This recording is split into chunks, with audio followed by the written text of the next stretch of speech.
Hi there, it's Kevin with RogueDeckBuilder.com here with match number 1 with the most updated version of the Crypt with Right black-green Fabricate deck. Yes, we like to play first. This is ideal of a hand. 4 lands is a bit much, but we do have the Zulaport Cutthroat and the Weaponcraft Enthusiast and the Westville Abbey. So, I mean, we have the combo. We just need one more creature to actually activate the Westville Abbey. And yeah, we basically do have all the lands that we need. The comes and play tap lands double is kind of awkward, this deck.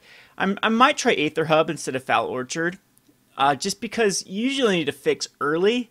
And I think Aether Hub even fixes late for that one turn that you need to fix for the double black or the double green. But other than that, I think that, yeah, that'd probably be the only update that I would do to the deck. Let's go with just the Hissing Quagmire is the more powerful land. And then we can pass the turn. The best card that we can draw off the top would be a Chopper, just so we can get rid of some excess lands. So a Sunken Hollow. Blue and black is not the most popular combo right now in Standard. And we draw into Smuggler's Copters. That was a huge draw off the top, because then now next turn we can go the Weaponcraft Enthusiast and we can crew the Copter. I hope this isn't the metal. Oh man, this is our worst matchup. I thought this deck was dead, and so in fact I've got rid of all of my sideboard hate for this deck, so we probably just need to erase it. It is a pretty tough matchup depending on how they build it. So here we will just go. I could actually go the Foul Orchard into play tapped and just go the Zulaport Cutthroat, but I think Weaponcraft Enthusiast is just the better card.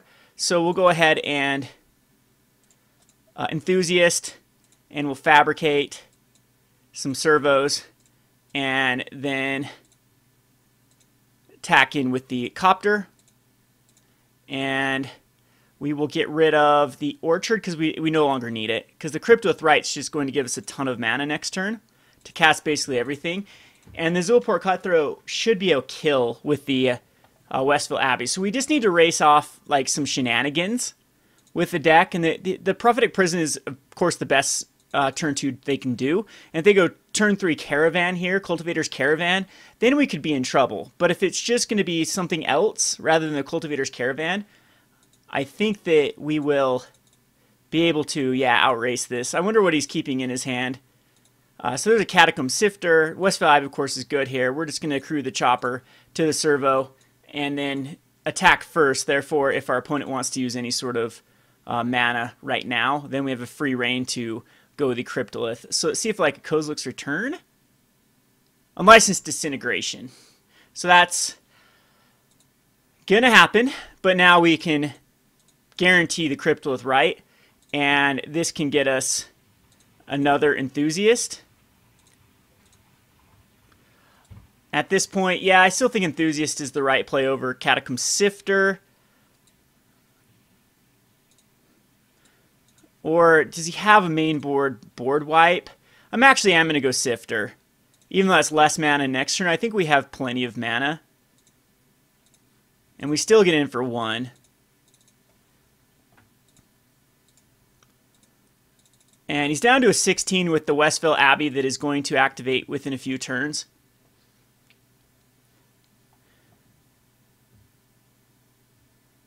So just another Prophetic Prism, which is going to use his mana. And I think I'm going to go for it this turn. Do I have enough mana to Westville Abbey plus Zulaport Cutthroat? Let's see. So here's the Zulaport, and I believe we do. So we will just, yep.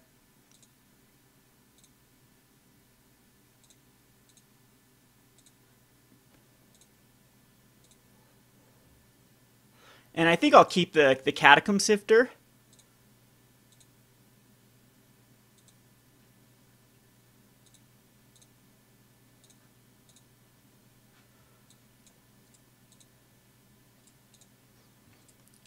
Close to lethal, very close. And Enthusiast we'll put on the bottom. I want like another Zulaport Cutthroat. I don't want another Copter, I don't think. Or Night Market Lookout. Let's put all those on the bottom. Probably should have kept the Weaponcraft Enthusiast. Actually, this is lethal. Yeah, because we have the Catacomb Sifter that's attacking in. And there's the concession by our opponent. That is the ideal draw with the, or not the concession. Let's see what he sent us message-wise. Oh, wrong message. Thanks for shopping. I bought a Liliana for this deck. Where is the chat? Oh, okay. So that's what he said. Anyway, I'm going to attack in, lagging like crazy here. And that's 11 lethal, perfect. So that's a fast, that was what, turn 4? Was that turn 4? Turn 5. Turn 5. Turn 5 kill. Perfect lethal damage. Natural State's kind of good here. Now I'm kicking myself because I've had Appetite in this sideboard forever. In fact, I've had 4 of Appetites when Aetheric Marvel and this Cultivator's Caravan Metalwork Colossus deck was big. And the Natural States are actually kind of meh in this matchup, whereas the Appetites were huge because you can get both rid of the Hedron Archive and the Cultivator's Caravan. With the Natural State, the best I can do is kill like a Cultivator's Caravan and possibly even a Prophetic Prism just to keep their mana down. So it's not ideal whatsoever. The Kaladesh is kind of interesting because one of the ways that this deck does win is they just recur the Metalworks. So, or the Metalwork Colossus is what it's called, right? Ugh. So we're gonna bring in the Transgresses. Grasps are kind of pointless unless he's playing the 3/2 that makes the artifacts cost 1 less. Lost Legacy, I do like to bring 1 in because they usually have 2 ways to win with this deck. One of them is Kozilek's Return if they're a Kozilek's Return route. The other one is the Elder Deep Fiend. So if we lost Legacy and take away the Elder Deep Fiends, they can't tap us down indefinitely. And a lot of times what I can do is I can chump block forever with this deck. I'm not joking when I say forever.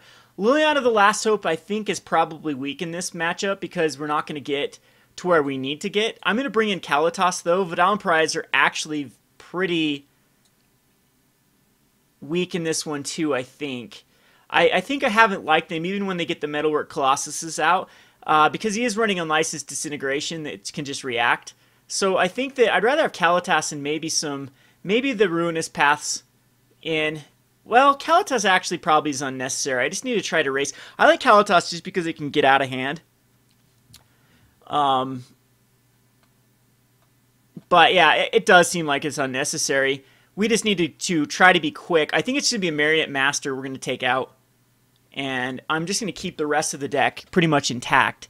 As that the Westville Abbey route is the way to go. Master, I don't know, maybe Master wants to be in this particular matchup. So, do you guys like the text on the side or not? For Gathering Magic, they have me take it off because they don't like it for the videos. I like knowing the information here. I have 2 screens though, so for me, I usually just put the chat on the other screen. But I don't know if people actually like the chat just to see what's going on with the game, if this is like enough of a board. So let me know in the comment sections if you like the chat box or not. By the way, I went another 4-1 finish with this deck. This deck has now had a phenomenal win record. There's only 1 out of like a dozen that I have gone less than 3-2, and it was just like horrible, awful luck. 1-2 loss, 1-2 loss, 1-2 loss drop. I have to mulligan this. I don't think that this is going to be a decent hand. In fact, yeah, we'd really need to draw 2 lands to make this hand work. And this one's much better because we do have one of our more aggressive 1-drops of the Night Market Lookout. And now we have the Copter, which is just insanely good with the Night Market Lookout. So that's the whole reason why I continue to run Night Market Lookouts with Crypt with Right and the Chopper. The card is just insane. It puts in so much work. It puts you over the head, over the other aggro-based decks. You can stay ahead of the life point, especially U White. U White Flash Night Market Lookout is one of the key cards, and a lot of people have said, well, we should try the Death Touch Stride. You should try like a ton of different cards. You should try over the Night Market Lookout. No, this card is a bomb. I hardly ever cut it. It's always good. So I'm going to go ahead and just attack in.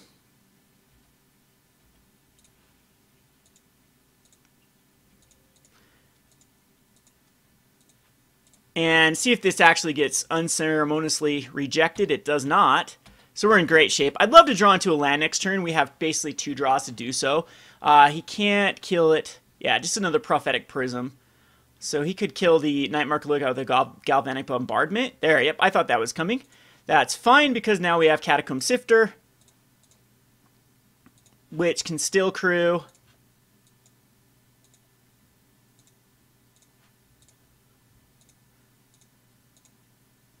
And let's get rid of a Blister Pod here. Our opponent's already down to a 15. We draw Nissa, which is actually quite powerful.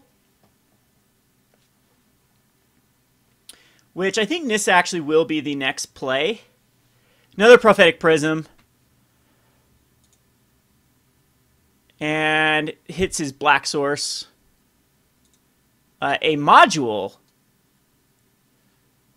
Alright, so is this just the energy deck?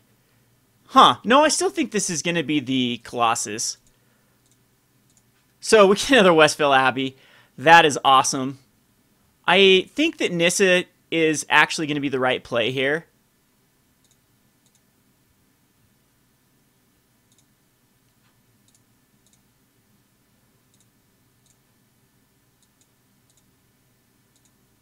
Whoops, I should have crewed the other one.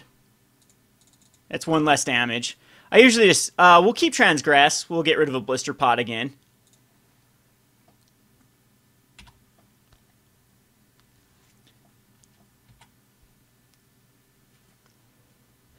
And next turn we'll Transgress and probably start putting counters. See if he's gonna, okay, it's a Whirler Virtuosa. So some sort of red or Grixis energy deck. Yeah, probably the Tower.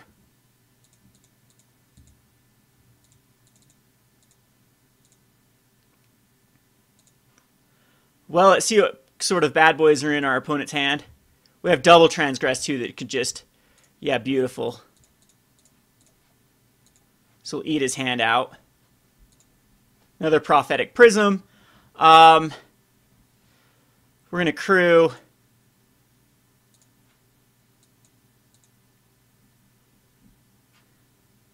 And at this point, we're just going to put counters.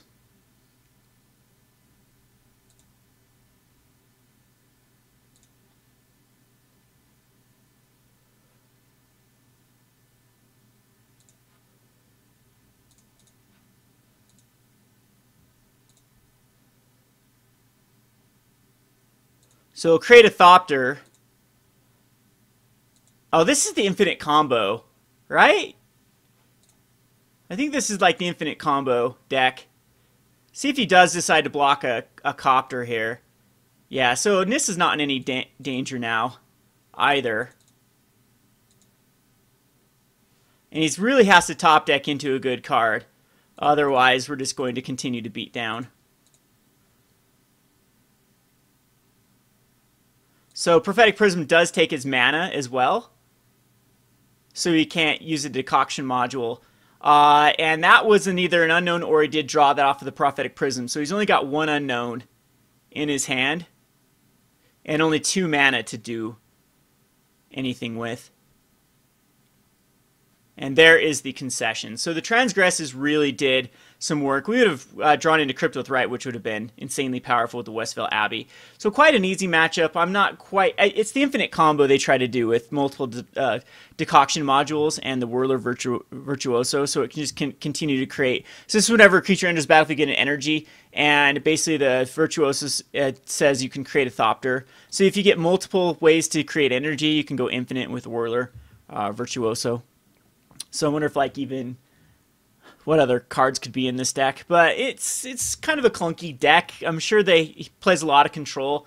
What was the Unlicensed Disintegration? Definitely was in here, but what's the other one? The Incendiary Sabotage is probably in this deck as well.